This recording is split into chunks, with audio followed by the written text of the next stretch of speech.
buenas tardes. Bienvenidos al Semanario Obrero, el espacio institucional de la Unión Sindical Obrera UNSO.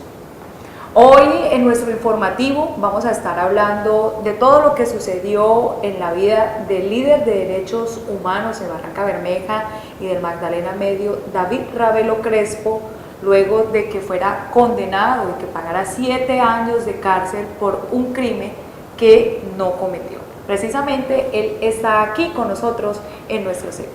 David, muchas gracias por haber aceptado esta invitación. Me alegra tenerlo aquí y bienvenido a este informativo, el de la clase obrera. Ina, muchas gracias por la invitación y un saludo cordial a todos los compañeros de la Unión Sindical Obrera y al pueblo de Barrancabermeja y Magdalena Medio. Bueno, de nuevo acá reintegrándome a las actividades que siempre he hecho durante toda mi vida, como es la noble causa de los derechos humanos, pero también con mi familia, después de estos largos 7 años de sufrimiento, de dolor, pero también de resistencia, también de fortaleza, de entereza y sobre todo de perseverancia. Claro que sí, 7 años de mucha resistencia. Contémosle a nuestros televidentes en todo el país, en Barrancabermeja, pues ya lo sabemos mucho, pero ¿quién es David Ravelo? Bueno, David Ravelo es una persona que ha venido trabajando toda su vida en el tema de tanto lo social como lo sindical, lo educativo. Es decir, he sido un dirigente de toda la vida, desde el Diego Hernández de Gallegos cuando era estudiante, estuve en el Consejo Estudiantil, luego en la Universidad Cooperativa de Colombia, allá trabajé durante cerca de 10 años, fui bibliotecario en la universidad y además fui estudiante.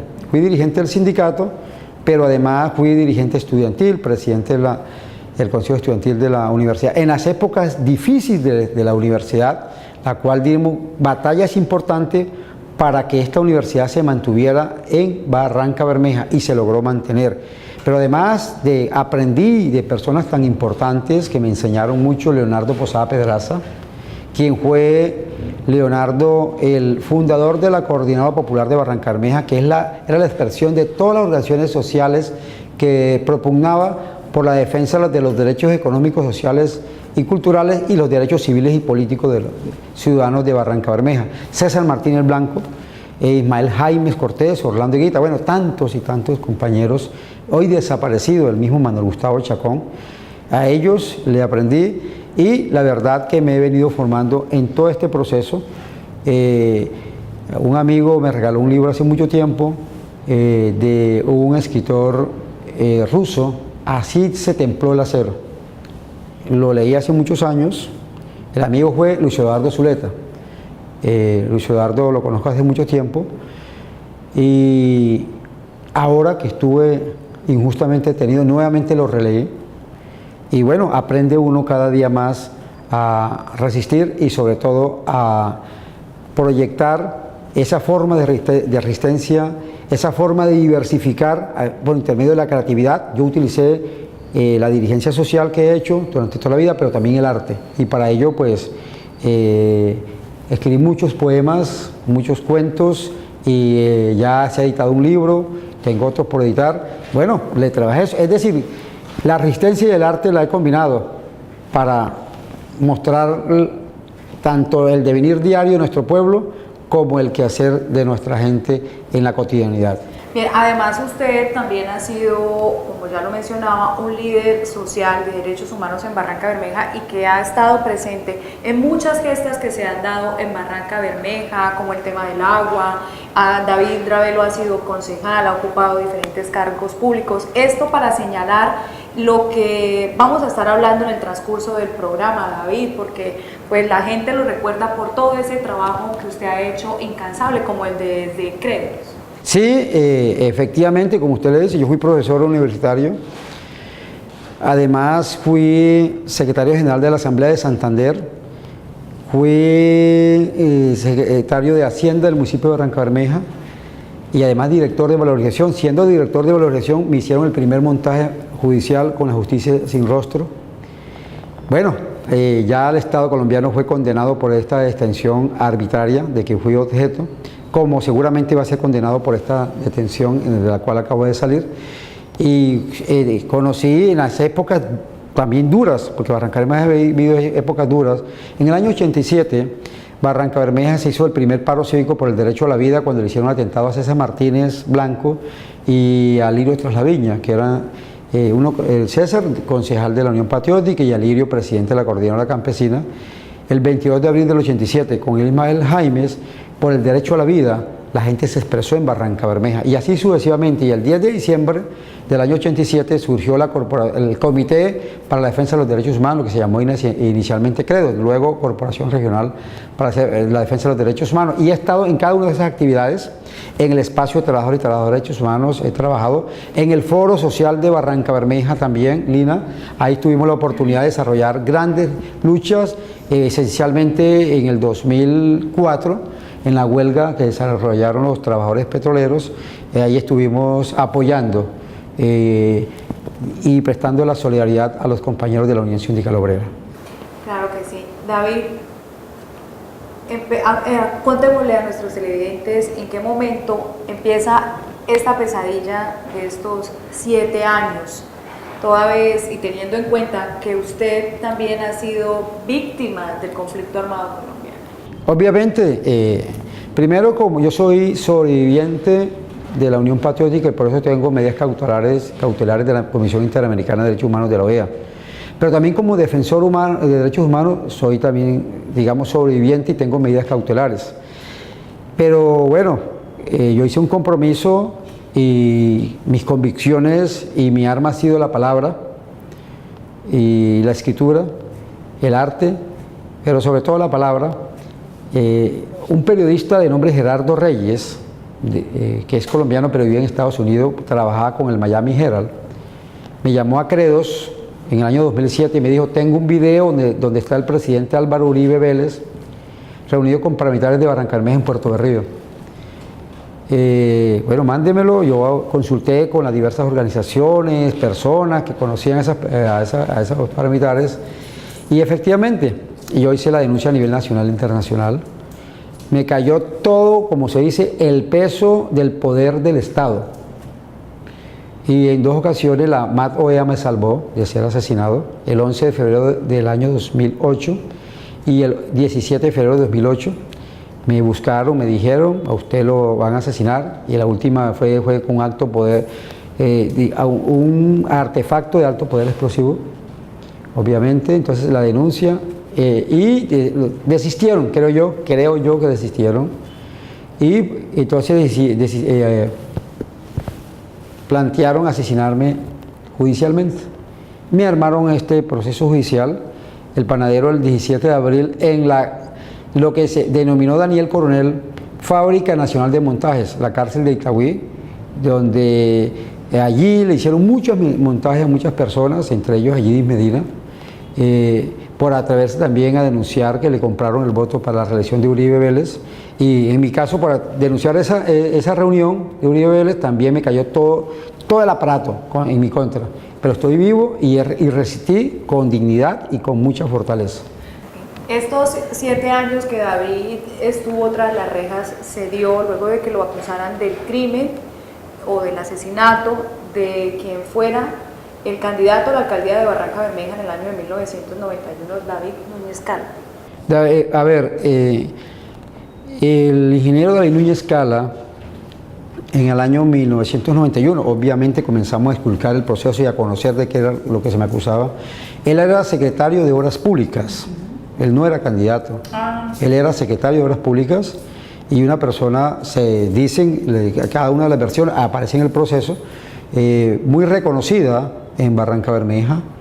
Y bueno, hay diversas versiones que él estaba investigando, porque eso lo denunció el mismo hermano, Antonio Núñez Cala, el 11 de abril, cuando después que lo asesinaron, del 91, y denunció que unas agendas donde hablaba de corrupción, que el caso de Obras Públicas, diversas, pero la verdad es que se iniciaron esas investigaciones y las cerraron.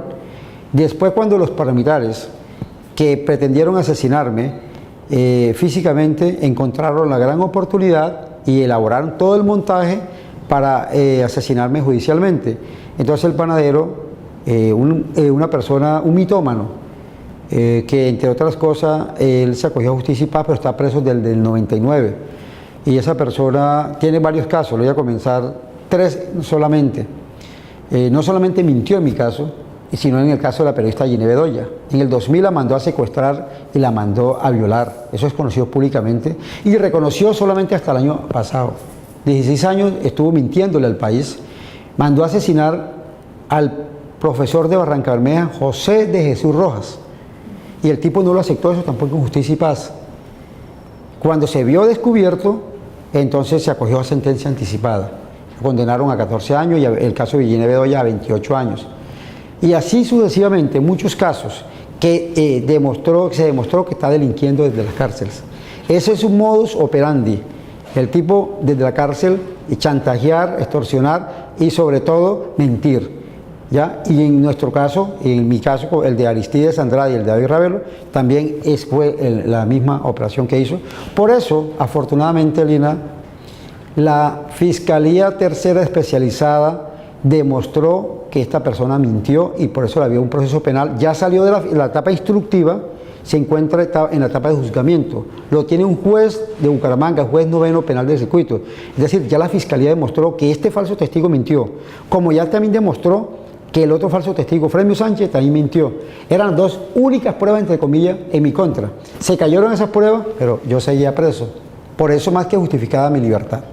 David, pero ¿por qué lo involucran a usted con el asesinato de David Núñez Calle? Me involucran, bueno, ellos tendrán sus razones, trataron de asesinarme, físicamente no lo lograron, entonces optaron por asesinarme judicialmente.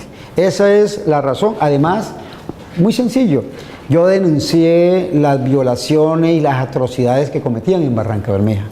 Los tipos me cogieron odio y por eso ellos confesaron que en diversas ocasiones intentaron asesinarme. Inclusive un paramilitar, estando yo preso en Bucaramanga, cuando me llevaron a las audiencias, me abordó y me dijo: usted está preso de milagro, porque nosotros le hicimos estos atentados. Y bueno, fui afortunado, ¿cierto? Porque el que hace el bien, pues, la verdad, yo creo que tiene una protección. Entonces, ellos tenían un odio enseguecido contra el suscrito por mi actividad como defensor de derechos humanos y además hay una razón. Nosotros desarrollamos luchas sociales en contra de la privatización del acueducto de Barrancabermeja, que lo iban a privatizar. Y hay muchas especulaciones frente al tema. Lo cierto es que no dejamos que se privatizara, entonces también se llenaron de odio. Y como intervino Aristides Andrade con Piedad Córdoba, hablando con el Procurador General de la Nación, entonces por eso metieron también a Aristides. David, en estos 7 años, ¿cómo fue su vida en estos centros penitenciarios donde estuvo? ¿Cómo estuvo la relación con su familia? ¿Qué pasó? A ver, estos 7 años fueron muy duros, porque el 14 de septiembre me detienen en Barrancabermeja e inmediatamente me trasladaron a Bogotá. Y el 15 de septiembre del 2010 me llevan a la cárcel Picota. Allá me llevaron a un patio que es el patio de los funcionarios públicos. En términos generales, un buen patio, pues estaba preso. Alejado de mi familia, de mis hijos, de todos mis hijos menores, mi señora, mis hermanos y hermanas.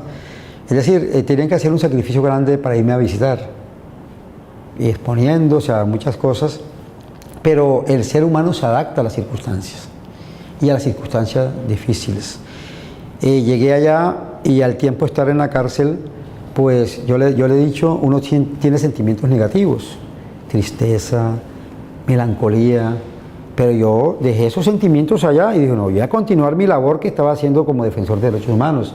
Y en la cárcel me convertí en el representante de los derechos humanos de los internos para defender los intereses de los internos, los presos, nosotros los presos, y de sus familiares, de los familiares. Cumplí esa tarea a cabalidad, llevaba las inquietudes, inclusive por allá un 5 y 6 de abril del año 2011, en la cárcel Picota, nos reunimos todos los representantes de derechos humanos y realizamos en 2 días una huelga de hambre para nosotros poder exigir mejores condiciones y logramos cosas. Es decir, en ese escenario también desarrollé mi actividad defendiendo de los derechos de los internos, de los derechos de las personas privadas de la libertad. Pero además creé toda una dinámica de trabajo, de estudio y también una dinámica en el tema que tiene que ver con la escritura. Me dediqué a escribir y a perfeccionar un poco el tema de la poesía. Bebí en los clásicos de la poesía, Miguel Hernández, Federico García Lorca, Pablo Neruda, bueno, muchos, tuve esa gran oportunidad y me dediqué a escribir mucho frente al tema. Porque en la poesía usted expresa los sentimientos, expresa las emociones, expresa las sensaciones. Eso hace la poesía. Y realmente allá me dediqué a eso, pero además diariamente trabajaba en la dinámica de los derechos humanos, allá en Bogotá. Luego me traen para acá, tuve mucha solidaridad, tengo que decirlo públicamente. El senador Iván Cepeda estuvo muy pendiente, el representante de la Cámara, Lirio Uribe, los amigos de Brigada Internacional de Paz, la Unión Sindical Obrera fue muy solidaria conmigo, y no solamente la Unión Sindical Obrera, las organizaciones sociales, derechos humanos de Barrancabermeja y del país jugaron un papel preponderante frente, y las organizaciones internacionales. David, yo que lo conozco pues desde hace muchos años, cuando era muy joven, no quiero decir que usted sea viejito, y lo he conocido porque es un hombre muy alegre, muy activo. ¿Cómo eran esas navidades en la cárcel?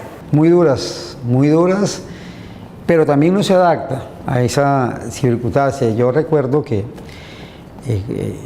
los primeros años los tuve en la parte de arriba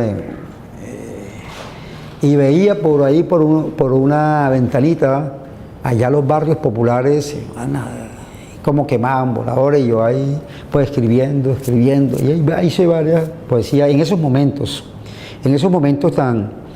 tan íntimos, en medio de la soledad.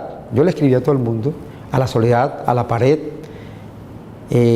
Aquí escribí un poema que marcó mucho. Mi hija una vez fue a Bogotá y me dijo: papi, mataron un niño allá en el barrio Alto Los Ángeles, tenía 13, 14 años, y era un niño, era muy aplicado, y el niño, cuando lo llevaban para el hospital, el niño le decía a la mamá, al papá, cuando lo vieron ensangrentado, en la casa lo mataron, lo hirieron, y decía: mamá, papá, ¿por qué a mí? Porque él era muy organizado y era un niño aplicado. Allá en el hospital: mamá, papá, ¿por qué a mí? Me impactó tanto que hice un poema con esta situación tan difícil, pero sobrellevé todo esto. Aquí en Barranca también lo sobrellevé, y aquí aprovecho la oportunidad, Lina. Yo sé que allá en el patio 3, los compañeros que están viendo el programa, allá ven mucho el programa, de verdad, Semanario Obrero, y de acá les quiero mandar un saludo fraternal, optimista, a todos los internos del patio 3 y obviamente de la cárcel de Barrancabermeja, porque como lo dijo la Corte Constitucional, la normatividad colombiana no llega solamente hasta a los muros, también se aplican y también hay unos derechos, y esos derechos, allá como dirigente de derechos humanos de la cárcel, estaba defendiendo de los internos, y los voy a seguir apoyando desde acá, de afuera.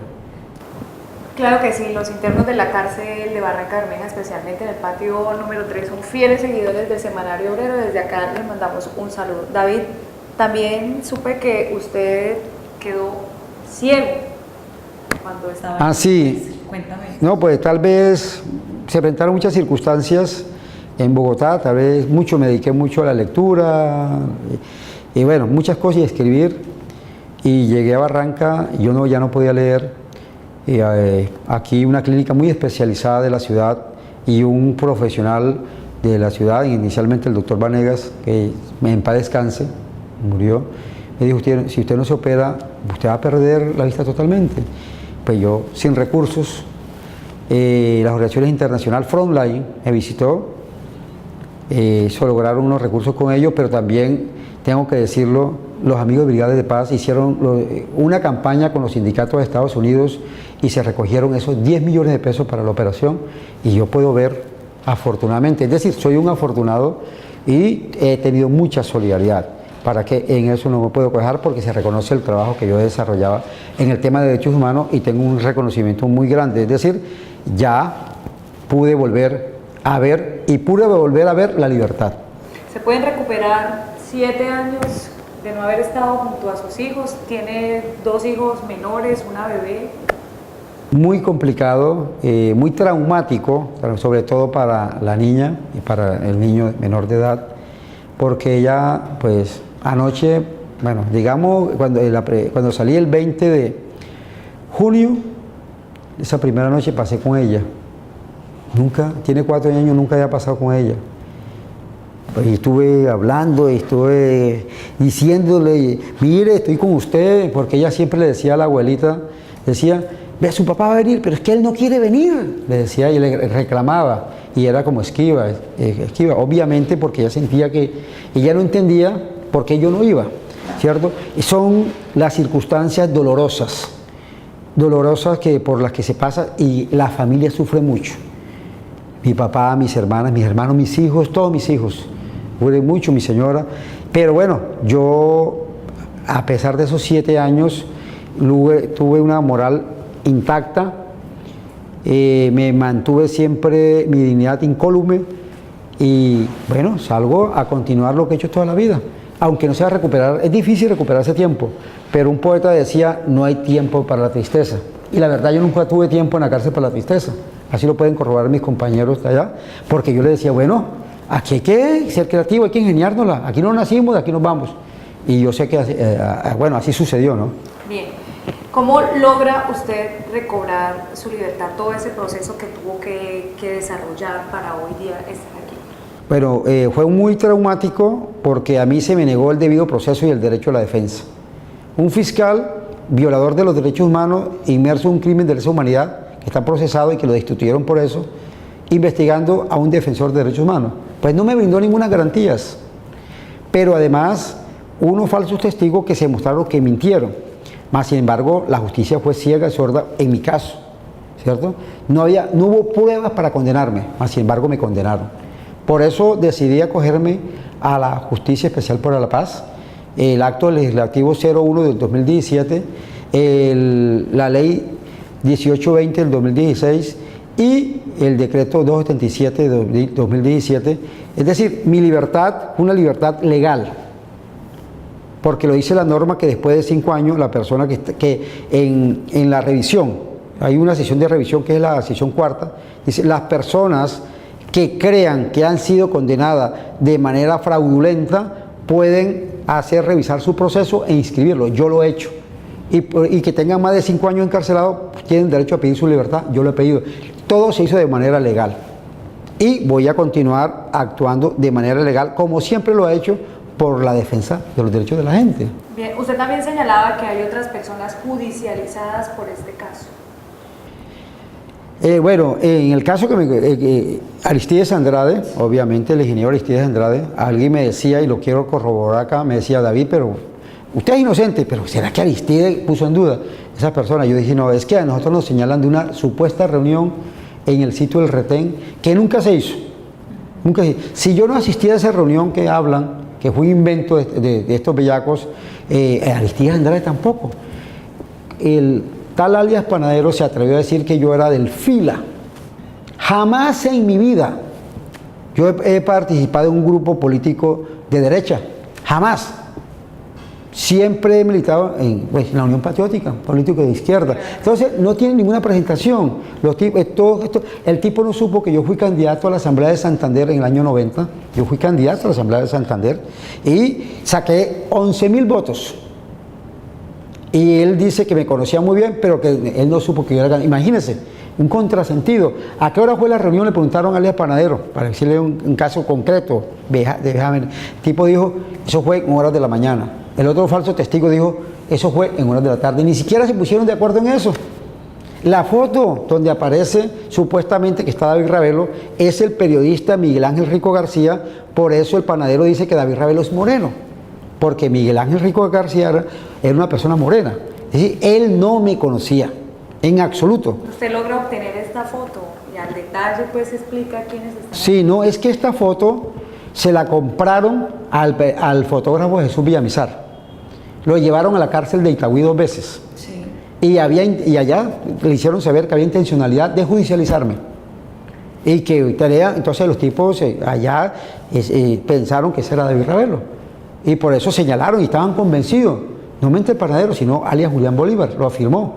¿Sí? Y cuando llega el doctor Serpa, desmintió esa foto, que dijo, no, ese no es David Ravelo, ese es Miguel Ángel Rico García, un periodista. Cuando el padre Jaime Barba Rico, ¿y quién tomó la foto? Jesús Villamizar. Dice, no, esa foto la tomé yo y ese no es David Ravelo. Más sin embargo, esa era una prueba que tenían en mi contra. No hay ninguna prueba... Fue un montaje. No hay ninguna prueba documental en mi contra. Y ninguna, en absoluto. Solamente las dos versiones mentirosas de estos tipos. Bien, David, ¿qué decirle hoy a la familia de David Núñez Cala? No, yo creo que ellos están en su derecho de exigir que se conozca la verdad, que se aplique la debida justicia en la perspectiva que sea la verdad real, no la verdad acomodada de los paramilitares, porque a ellos los utilizaron. El fiscal William Pacheco Granado, que no podía ejercer como fiscal, los utilizó a ellos. El panadero, este mentiroso, este mitómano, los utilizó a ellos. Por eso he dicho, unos mienten para engañar y otros porque están engañados. Ellos tienen derecho de exigir la verdad y yo estoy de acuerdo con eso. Y yo sí los puedo apoyar para que se conozca la verdad. Obviamente que hay que trabajarle a ellos, porque a mí me interesa que se conozca la verdad y a ellos también les debe interesar que se conozca la verdad. ¿Es inocente David Ravelo? David Ravelo es inocente. Las pruebas así lo dicen en el proceso judicial. Por eso salí el pasado 20 de junio de la cárcel de Barrancabermeja con la frente en alto. Y sigo con la frente en alto sabiendo que estuve injustamente detenido. Es decir, vamos a seguir perseverando para que eso quede corroborado. Porque en el año 93 me encarcelaron también, me hicieron un montaje, ojo con esto. Y después de tantos años, el Consejo de Estado acaba de decir: David Ravelo fue injustamente privado de su libertad, el máximo organismo de la justicia en Colombia. Y yo estoy seguro que así va a ser con este proceso.